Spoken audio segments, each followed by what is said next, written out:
Hey everybody, so today I want to talk about an amazing Cole Porter tune, What Is This Thing Called Love? A jazz standard that I think everybody should know, and one that presents a lot of opportunities to grow our improvisational skills. And I'm going to be doing something a little bit different where I'm going to be creating a series of videos on the A sections to What Is This Thing Called Love to try to give you some continuity. Getting kind of sick of making these one-off videos because that's not really the way that jazz education works. When I'm working with a student, usually we stick with something and we dive deep into it. So I want to start doing that with the videos. So I'm going to do 3 or 4 episodes on different ways to approach the A sections that build off of each other. So today we're going to get started. I'm going to give you some great voice leading exercises that are going to get you into the DNA of these changes and sort of prepare you for the next couple of videos where we're going to talk about some more advanced things. Okay, so let's dive right in. The first thing we need to do is look at the chords to the A section and sort of figure out how they work. And it's actually very simple to analyze to figure out what it is, because all it is a 2,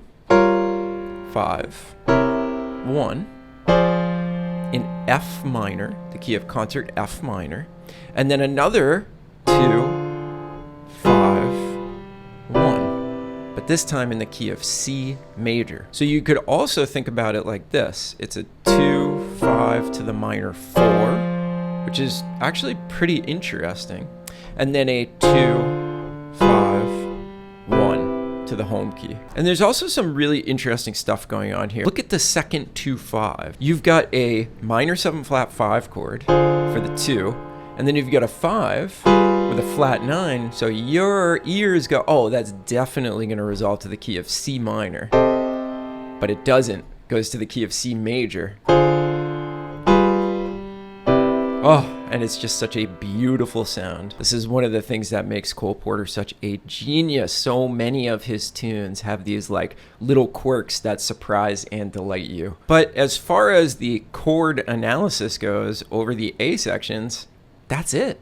And this is an AABA tune, so if you can really work on these A sections and develop a vocabulary for yourself, I mean, you're playing over 75% of the tune, which is pretty cool. All right, so what I want to cover today are some voice leading exercises. And you may be thinking to yourself, oh, Nick, these are so boring. Whole notes, half notes, quarter notes. I want to get to the juicy stuff. I want to start ripping over this tune. But I gotta tell you, ignoring these basic exercises and not being able to truly hear what we're going to go over and be able to sing it as well as play it is a huge mistake that I see a lot of students make. Take the time to really be able to hear and sing and play these simple exercises, because in my mind, the voice leading is really like the DNA of the progression, and really truly understanding the voice leading on a deep level, at least for me, it leads to everything that I'm going to do over it. And it leads to me sounding more natural with any other more complicated device that I use over it. Take the time to learn the stuff that I'm about to show you this week, and you'll be ready for the next video where we actually dive into some more complicated stuff. So basically what we're going to be doing with these voice leading exercises is we're going to be going from whole notes to half notes to quarter notes and really going deep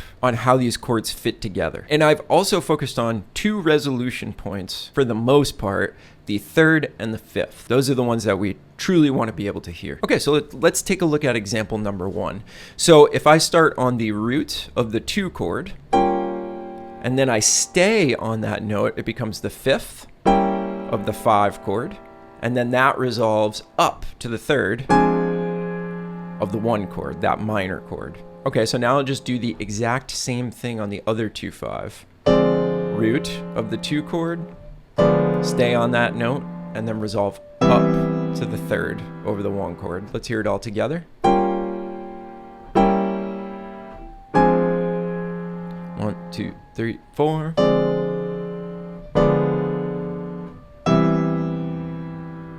Now, one of the most important things, and I think something that you really should do if you want to get the most out of this, is sing all these lines. Because if you can sing them accurately with accurate pitches, you truly hear them. Playing them is great too, but I would always learn to sing them before I played them. And it's not like they're that complicated, right? So just do it. Just sing them, okay? You'll thank me later. Okay, let's take a look at example number 2. So on this one, I'm starting on the 3rd of the 2 chord. Then again, I have a common tone, which is the 7th of the 5 chord. And then I'm going to resolve down to the 3rd again on that 1 chord. Then I'm going to do the same thing over the other one. 3rd becomes the 7th, resolves down to the 3rd. Let's hear that whole thing. 1, 2, 3, 4. 2, 3, 4. 2, 3, 4. 3, 4. 1, 2, 3, 4. 2, 3, 4. Okay, let's go on to example number 3. So on this one, I'm starting on the flat 5 of the 2 chord, and then that's becoming the flat 9 of the 5 chord, and then that's resolving down to a different note now, the 5th. Really, really beautiful sound. And then I'm doing the exact same thing. So flat 5 becomes flat 9, resolves down to the 5. Let's hear that one. 1, 2, 3, 4. 3, 4. 1, 2, 3, 4. 2, 3, 4. So we're starting to hear all these different paths through the changes, and when we can hear them, they become available to us when we start playing them. All right, one more with whole notes, and this one's actually pretty interesting because we're going to resolve to some interesting notes. So if I start on the 7th of the 2 chord, and then I move down a half step to the 3rd of the 5 chord, then I'm going to actually resolve to the 6th over that F minor 6. Really, really interesting sound. And then I'll do the same thing over the other one. 7th, down a half step to the 3rd, and then I'll stay on that note, and it gives me my major 7. So this is the only time that we're stepping outside of the resolving to the 3rd and to the 5th. Right in this one, we're investigating some more interesting resolution points. 2, 3, 4. 3, 4. 1, 2, 3, 4. 3, 4. All right, so there's that one. Okay, now what we want to do is we want to investigate some possibilities with half notes, because now what we're going to hear is more information over each chord, but we're still going to maintain the important voice leading. So let's check this first one out. I'm going to go from the 7th to the flat 5, and then I'm going to go change that to the 3rd to the flat 9 and resolve to the 5th, and then do the exact same thing over the other 2 5.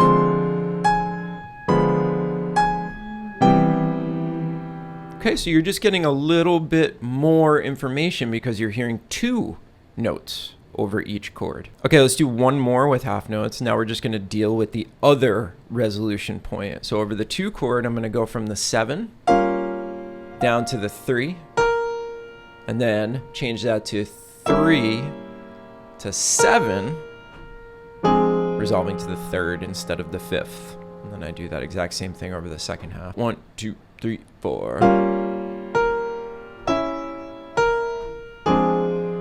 4. 1, 2, 3, 4.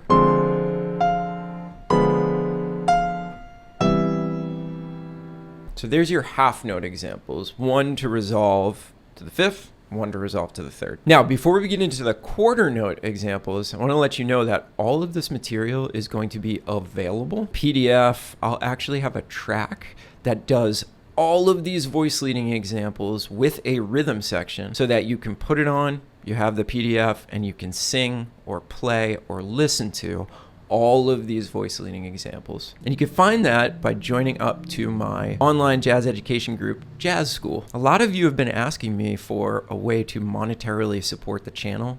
Thank you so much for that. Thank you for even thinking about that. And now I'm really happy I have a way to do that. So for a very small monthly fee, you can support the channel and you can get the materials to every single YouTube video that I put out from here going forward. There's also an amazing community of jazz students over there. I've been running that group for free for about the past year, and now we're going to add a tier to be a supporter of the channel. So I'll put a link to that in the description below this video and maybe in a pinned comment. There is also a free tier if you want to just join, see what the group is all about, and then if you want the materials, you can join the tier that gets all that stuff. Thank you in advance to anybody that chooses to support the channel. That makes a huge difference toward me being able to keep doing this. You know, the YouTube ad revenue is almost nothing. So this really helps me to be able to keep doing these online jazz education videos. And I look forward to having you in the community and actually meeting you. That's another really cool part of this. Okay, let's get back to it. We've got 2 quarter note examples. So the first one, I'm going to start on the flat 5. I'm going to go up to the 7th, up to the root, up to the 3rd, and then that becomes flat 9, 3, 5, 7, and then we resolve that to the 3.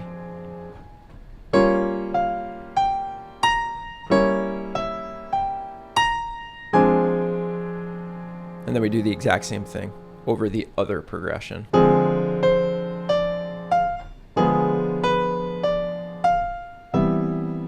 So there's the one that resolves to the 3rd. And then we've got one more that's going to resolve to the 5th. Check out this one.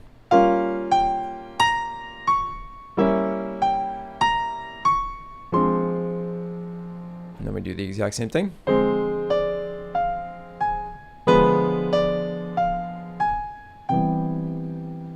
And that's it. That's really what I wanted to cover this week. And I don't care if you've played over this tune a million times or you're just starting it, this is the first you're ever hearing of this tune. Taking a second to step back and really study the voice leading, do the simple things, but learn to understand the crucial sounds. It's good for everybody. I often find myself going like, you should really go back to the basics of the actual progression. All right, so what I'll do at the end here is I'll cycle through all of those examples again with a backing track, and you can sing through them, whatever you want to do. And remember, if you come over to Jazz Skool, you'll actually get the PDF, and I'll do it in concert pitch, B flat, and E flat, so that you can get used to the progression in your transposition. And after you sing them, you can actually play them. And you could go back and forth, sing, play, sing, play, sing, play. Also give you a looped backing track of the A section so that you can start to get into this stuff right away. And on the next episode, we're going to start talking about the use of harmonic minor over this tune, which is kind of my go-to sound. I absolutely love that sound. All right, everybody, I'll see you in the comments. As always, thanks for hanging with me and watching, and we'll see you on the next one. Bye.